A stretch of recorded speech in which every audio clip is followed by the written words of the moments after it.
Here are the facts as we now know them. A riot broke out over a sold-out concert at the Miami Jai Alai fronton.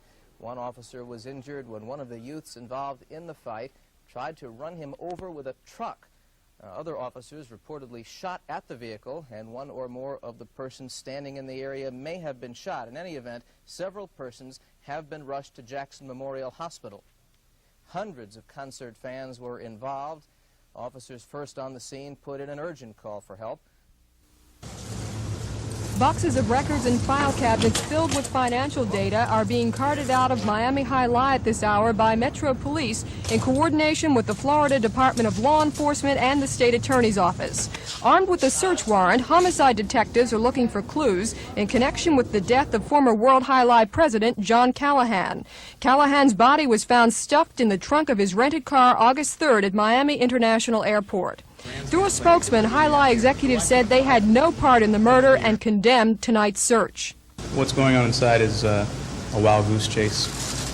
The police came over with a search warrant, and they want to look at our financial records and our betting records from 1976 into the present. All those betting records are public knowledge. They're the Division of Pari-Mutuel Wagering, and I think it's just like a grandstand play.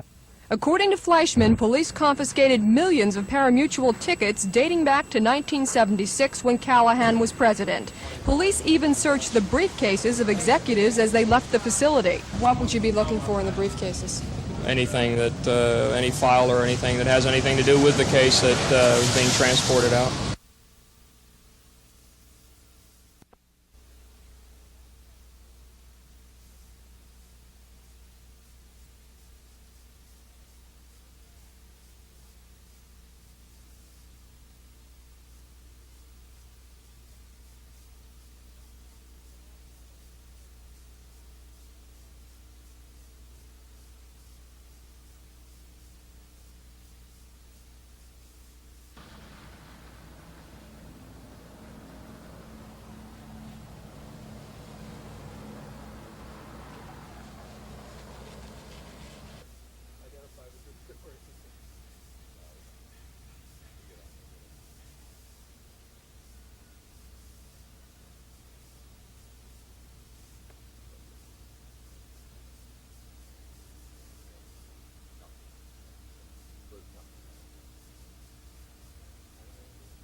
The body of ex-World Jai Alai President John Callahan was found in a parking lot at Miami International Airport, less than 50 yards away from the Metro-Dade Airport Police Station.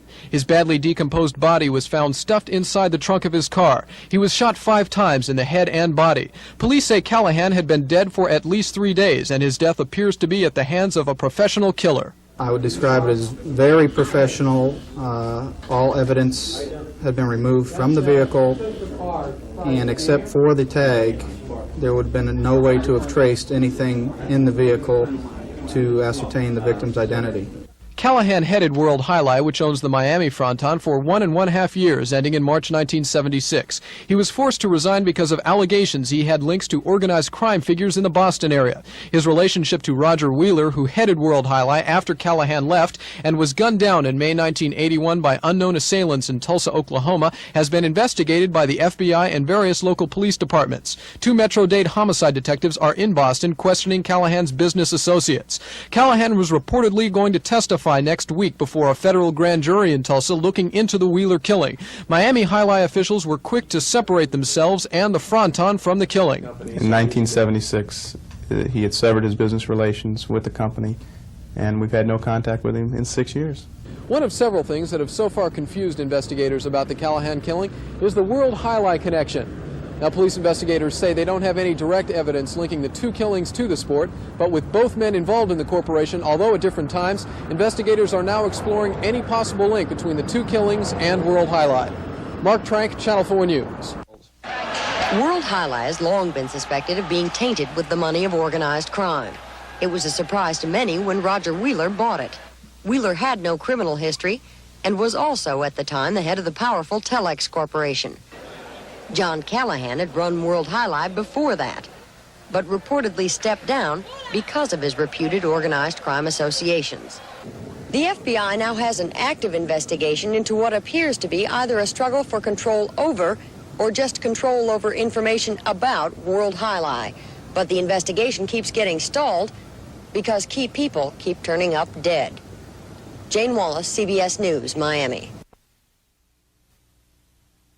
I've read numerous news articles alleging that there's been laundering operations and skimming operations that my dad confided with me about prior to his death, and that's just totally untrue.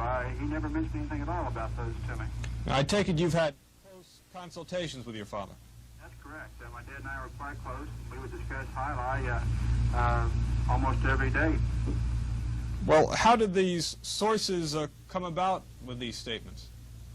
I really have no idea. I think that a lot of this is just rumors that got started from, that might be fourth or fifth, passed down 4 or 5 times from people that just gotten distorted, and I have really no idea where they come from. As far as I know, they're just totally untrue statements.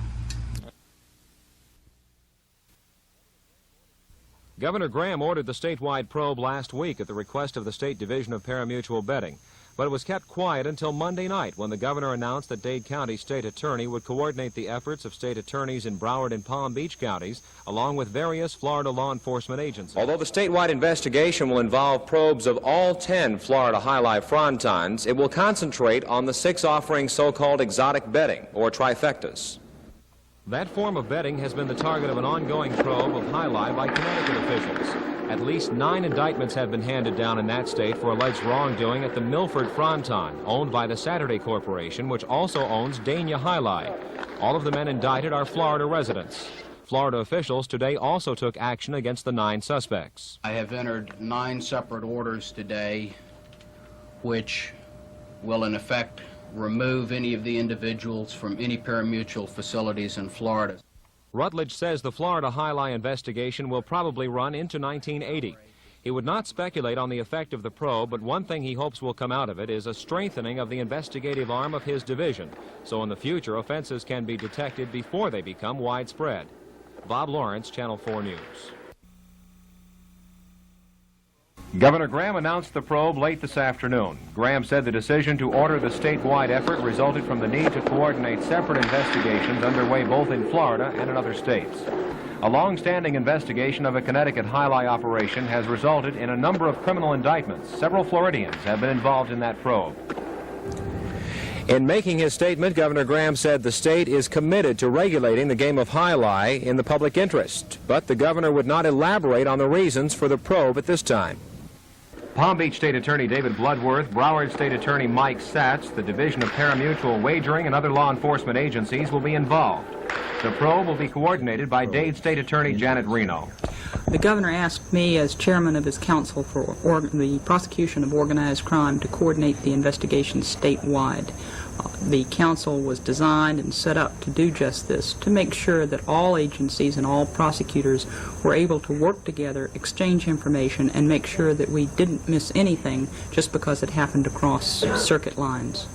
Reno said she has no idea how long the Florida Jai Alai investigation will take. She said the probe requested by the Department of Business Regulation will be vigorously pursued with every resource available. Bob Lawrence, Channel 4 News. Going to start. The battery is a little bit. I don't think. Mira la cámara.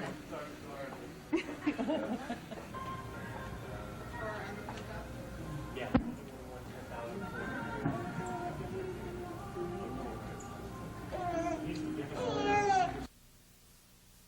Well, I was sleeping because I was mad because he had gone and I didn't want him to go, so I went to bed. And all of a sudden, my bed starts shaking, and he's yelling, and he's crying. He says, we won. I go, what are you talking about? So he turns on all the lights, and he shows me the check and the letter and the W-2 form, and I just couldn't believe it. My mouth was open, and I was in shock all the way to work this morning.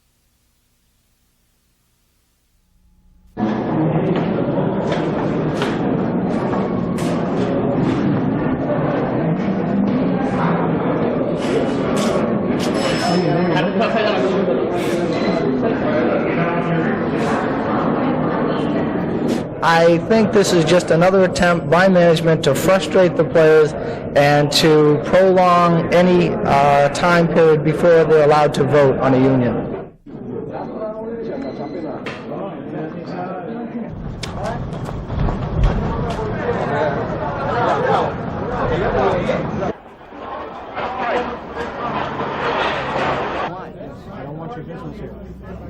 What business? What are we doing? I don't want you as customers.